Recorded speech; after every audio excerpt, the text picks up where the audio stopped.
What is going on, YouTube people? Northeast Ohio Cards and Comics here today to talk about eBay's authentication program. We are about a week or two into this whole nonsense that they dropped on us, where you buy the card, send it off to Florida, and then they look at it and perform some rituals on it, and then send it off to us if it's over the different dollar limits and all that stuff, and it's going to expand to other cards. For the most part, to be fair, I have not heard a ton of issues now. It's only $750 and up raw cards. That's not a ton of stuff. I did have a user reach out to me, or a viewer reach out to me and say, hey, I bought a card, $2,000 card, and it came to me, or it didn't come to me. It went through the authentication process, and Authentication rejected it before it got shipped off to them. Now, they don't know why. It didn't give any they showed me the screenshot. It did not give any information as to why it didn't meet. I'm guessing it didn't match up with the description, because one of the things that they're doing is if the card does not meet the condition that it was listed on, they are rejecting those. So you better be pretty on point if you're putting near mint down on a raw card and disclosing anything that's wrong with it. A few other people have reached out and said that it's taking about an extra 4 to 5 business days total right now, which is what you would expect. The seller ships it to Florida. That's going to take a couple days. Florida takes about a day or so with it, and then another couple days to ship to you. So you have that extra shipping part in between to add on some extra time to all this. Now, this is with them not having a backlog. And, eBay jumped into the comments on my last video and answered some questions that some people had in regarding to, they are looking for altered cards if it is not disclosed. So if a card is trimmed, changed, whatever, they will catch that. So that's a very good benefit on the vintage side of things. But there was one issue that popped up this past week that came across my desk. Scandell Cards and Comics. I will link to his YouTube channel and IG down below in the description of this video. And we're going to show a little clip of his video as well. Fellow content creator, I'm in a Marvel group chat with him, had this situation happen the other day. And I know if I got a card like this, I would not be happy about it. He bought a Scarlet Witch 2013 Fleer Retro Red PMG. This is about a $2,500 card. Went off to Florida. Florida did their thing, shipped it to him. And this is how it arrived. The card was, an eighth of the way out of the penny sleeve. You can see down here. Hanging off the top of the penny sleeve here. So it's out in a card saver and slid out of the card saver. Now, luckily, in my opinion, they had it in a team bag. So that's kind of almost like a penny sleeve. So that probably helped protect this a little bit. Now, I'm going to pop over to his video really quickly. It's him unboxing this so you can kind of see him actually opening the packaging and how it was laid out in there. So it's about 30, 45 seconds, give or take, and then we'll come on back and discuss. Thanks, guys. Here we go. Number 2. Bam. Okay. There you go. This one's oddly placed in the. Can we talk about the placement in there? This little. Yeah. What the deal? What the deal? Is that out of the sleeve? That came out of the penny. That came out of the sleeve. Okay, what? Yeah, what kind of deal is that? And is that a black little strap? I'd take a picture of that, Scandell, before you touch it. I'm taking a picture of it. It's called a video. You're doing a video. It's called a video. That makes sense. It's called a series of moving pictures, That's not good. Be careful. What is that? Is this what you guys would do? I wouldn't do that. I would just take. I mean, well, you're gonna be taking that out. So just place it somewhere that it's be nice, because I don't know if I'd shove it back down into it. All right, I'm doing this. I'm sorry. Okay, yeah, this is not going anywhere. Dang it! You can't do that to those card savers. Don't like that. Look at this. I'm not happy. Steve-O's not happy. Scandell's about to cause a scandal. Look at that. Was it there before? I don't know. Yeah, I don't know either. You see that little tip? I do. Okay. So, as we could see in that video, a couple disturbing things, in my opinion, for the way that this was shipped. One, anyone that's ever used a card saver before, I have never had a card slip in a card saver. Slip out. You could shake those things. It's a pain in the butt to get cards down in card savers. I have no idea how this card would shift out of the penny sleeve and out of the card saver like it did, in his video and in this photo. That part I do not understand. The only thing I can assume is it was not placed all the way down in the card saver to begin with. Maybe they started shoving it in and then they just left it like that. I don't know. I've just never seen a card shift out of a card saver like that. Even if the card was all the way down in the penny sleeve and you say it shifted out, the penny sleeve sticking out of the top of the card saver. You could see it right there. So it's not like, maybe they stuck it in there and it slipped out the top of the, like the penny sleeve wasn't all the way in. I don't know. I just don't understand what they were doing here when they bundled this up.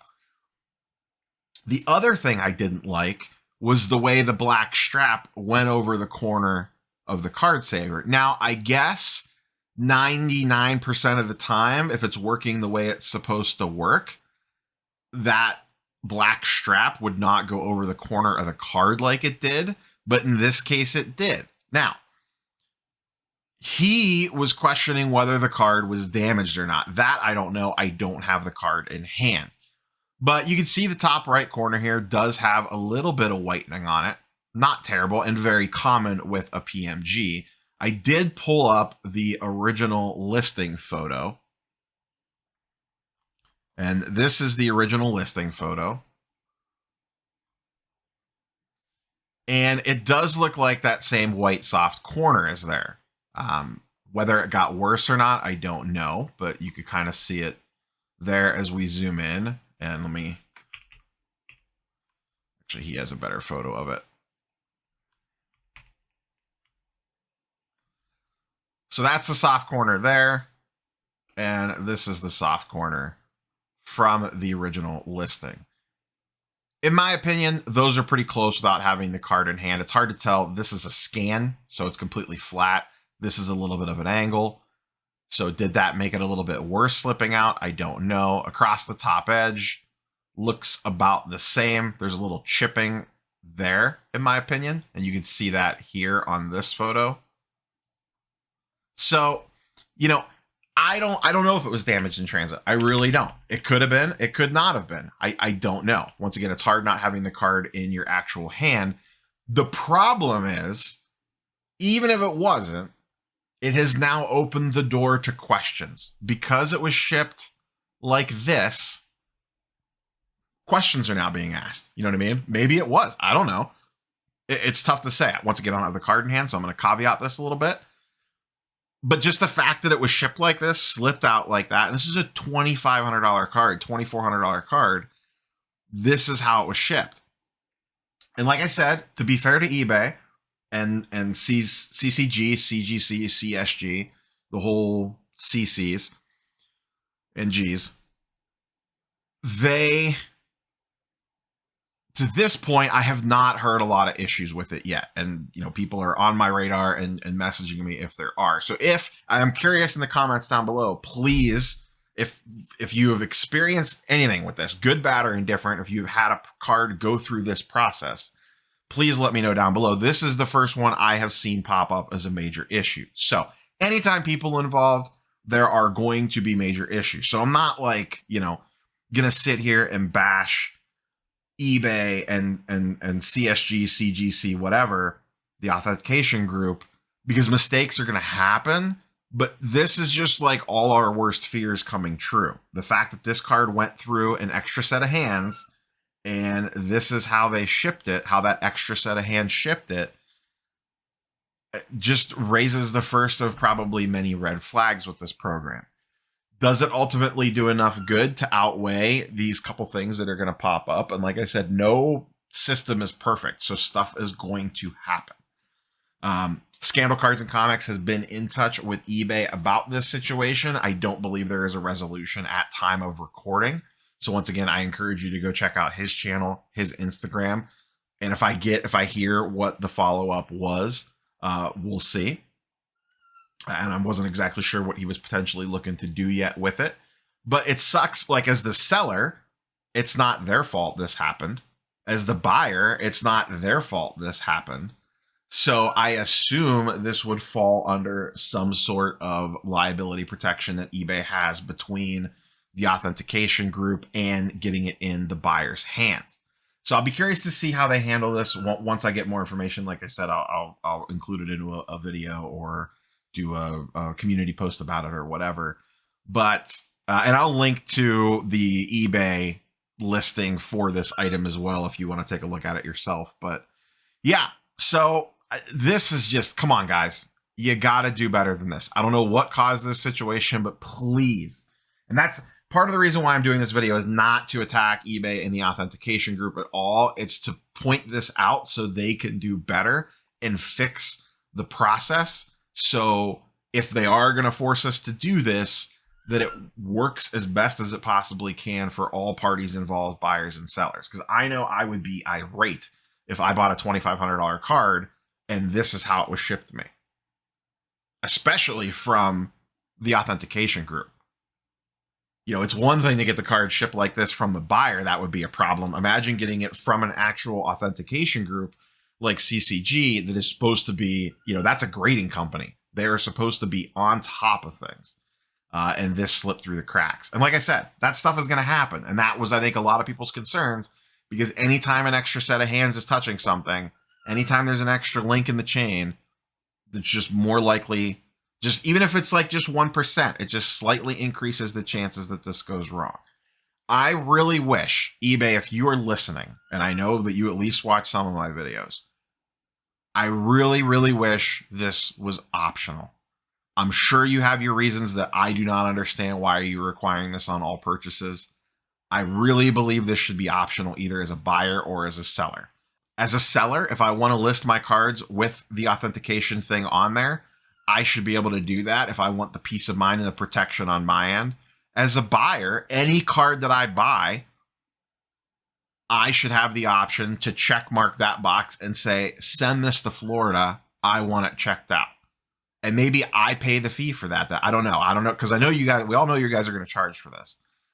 I just really think this should be optional. Maybe you have a stricter return policy or stricter policy on the back end regarding order cancellations and that sort of stuff if someone doesn't take advantage of this. But I really feel like this should be optional for the buyer and seller to choose whether they want to do this or not. Because there are some cards that if I purchased, I would probably gladly want them to go to Florida. If I'm buying a graded card, I don't care. Just send it straight to me. I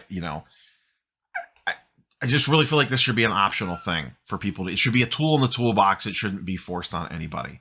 And I am very curious to see what your fee structure is going to be on this once you roll it out to everyone. Because we all know this is not going to be free forever. eBay has been abundantly clear about that. And then, last but not least, if you're listening, eBay, you have got to fix non-paying buyers. Please, you need to be more aggressive on non-paying buyers, whether it's automatic payments, allowing us to leave buyer feedback, whatever it is. The number one complaint in all my videos about you guys is non-paying buyers right now. It is rampant. And if an item goes unpaid, it needs removed from your sold listings. It should not show up as a sold listing if it goes unpaid. That's all I have for you guys and girls today. Curious for your thoughts and comments down below. Catch you guys and girls on the next one. Peace.